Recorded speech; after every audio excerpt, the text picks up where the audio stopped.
સુરતના પાંડેસરામાં કમલા ચોક પાસે 6 વર્ષની બાળકીના અપહરણની ઘટના સામે આવી છે. શાસ્ત્રીનગર સોસાયટીમાંથી અજાણ્યા ઇસમ દ્વારા બાળકીને લઈ જવામાં આવી હતી. માતા કામ પર ગયા પછી સાંજે બાળકી ગાયબ મળી. પાંડેસરા પોલીસમાં BNS કલમ મુજબ ગુનો નોંધવામાં આવ્યો છે. પોલીસની 50 સભ્યોની અલગ અલગ ટીમો બનાવવામાં આવી છે અને CCTVના આધારે આરોપીને ટ્રેક કરવામાં આવ્યો છે. આરોપી પ્રદીપની ઓળખ થઈ છે અને CEPT પ્લાન્ટ પાછળની ઝાડીઓમાંથી બાળકી સલામત મળી આવી છે. આરોપીને બાળકી સાથે પકડી પાડ્યો છે. હાલ પાંડેસરા પોલીસે ઝડપી કાર્યવાહી હાથ ધરી છે.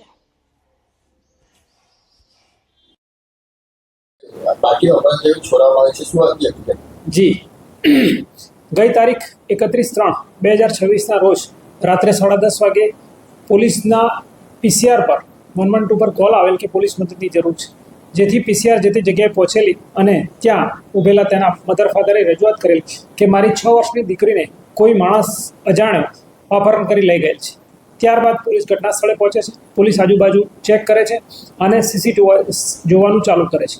ત્યારબાદ એક માણસ આ દીકરીને લઈને જતો દેખાય છે, જેનો પીછો કરતાં કરતાં વડોદ ગામથી આગળ જાડી ઝાંખરીવાળા સુધી રસ્તા સુધી જતો હોય છે, પરંતુ આગળની કોઈ લીડ મળતી નથી.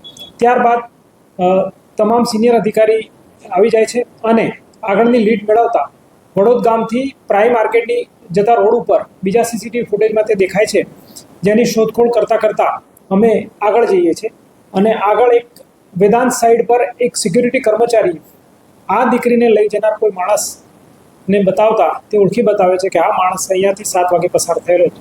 ત્યારબાદ આગળના ભાગે જતા કેટલોક જાડી ઝાંખરાવાળો વિસ્તાર હતો અને પાછળના ભાગે ખાડી હતી, જેમાં પાંડેસરા સિવાય ખટોદરા અને અલથાણની ટીમો બનાવીને પણ જગ્યાને સર્ચ કરતાં છેક સવારે 5:30-6 વાગે એક માણસ જાડીમાં દીકરી સાથે મળી આવે છે, જેની દીકરી હેમખેમ મળી આવે છે અને માણસ પણ ત્યાંથી મળી આવે છે, જેથી પોલીસે રાત્રે ગુનો દાખલ કરેલો હોય છે, જેના આધારે પોલીસ તેની ધરપકડ કરે છે અને આગળની કાર્યવાહી ચાલુમાં છે. સાહેબ, આ કોણ છે આરોપી અને એની લઈ જવાનું કારણ શું હતું? આરોપી પ્રદીપ નામનો માણસ છે, જે ભૂતકાળમાં કલર ટેક્સ તેમજ પારસ મિલમાં કામ કરતો હતો. સાંજના ભાગે જે રીતે એને ઉઠાવવામાં આવી છે તે મુજબ તેને પોતે કબૂલાત પણ કરેલી છે કે તે કોઈ ખરાબ ઇરાદાથી આ છોકરીને લઈ ગયેલો, પરંતુ સંજોગો વસાત અથવા નસીબના જોગે જે પણ કંઈ કહો તે છોકરી ખૂબ જ સલામત રીતે મળી આવેલ છે અને છોકરી સાથે કોઈ અઘટિત ઘટના બનેલાનું નહીં જણાવેલ મેડિકલ રિપોર્ટમાં આવેલ છે, જેથી છોકરી ખૂબ સલામત હોય, બીજી કોઈ અન્ય ચિંતાનું કારણ નહોતું. સાહેબ, આરોપી એકબીજાના પરિચયમાં છે, શું લાલચ આપી લઈ ગયા હતા અને કેટલા કલાક લાગ્યા આરોપીને શોધવા માટે પોલીસને? જી, આરોપીએ છોકરીને સૌ પહેલાં કુરકુરે આપ્યા હતા અને ત્યારબાદ ચોકલેટની લાલચ આપી પોતાની પાછળ લઈ જતો હતો અને 100-1 મીટર આગળ ગયા પછી છોકરીને ચોકલેટ અપાવી પોતે ગોદમાં તેડી લીધેલી હતી અને 4 જગ્યાએ CCTVમાં પોતે હાથમાંથી તેડીને લઈ જતો હોય તેવું દેખાય છે. બનાવ 6:30-7 વાગ્યાનો હતો, પરંતુ માતા પિતાએ પોલીસને 10:30-11 વાગે જાણ કરેલી અને પોલીસે 11 વાગ્યાથી શરૂ કરીને લગભગ સવારે 6:30 સુધી હું પોતે 2 PI, ડિસ્ટાફ PSI, માણસો ખટોદરા અને અલથાણની ટીમો મળી કુલે 30-35 માણસોએ આખી રાત સતત જ્યાં પણ શક્યતાઓ દેખાય ત્યાં તપાસ કરી હતી અને વચ્ચેથી આરોપીનો મોબાઈલ ઓળખાણ થતાં આરોપીનો મોબાઈલ પણ મળેલો, જેથી 2-3 વાર તેના લોકેશન પણ લીધેલા, જેના આધારે પણ અમે આરોપી સુધી પહોંચી શકેલા. સાહેબ, આરોપીનું નામ શું છે, કેટલી ઉંમર છે, મેરિડ છે, શું છે ઇતિહાસ?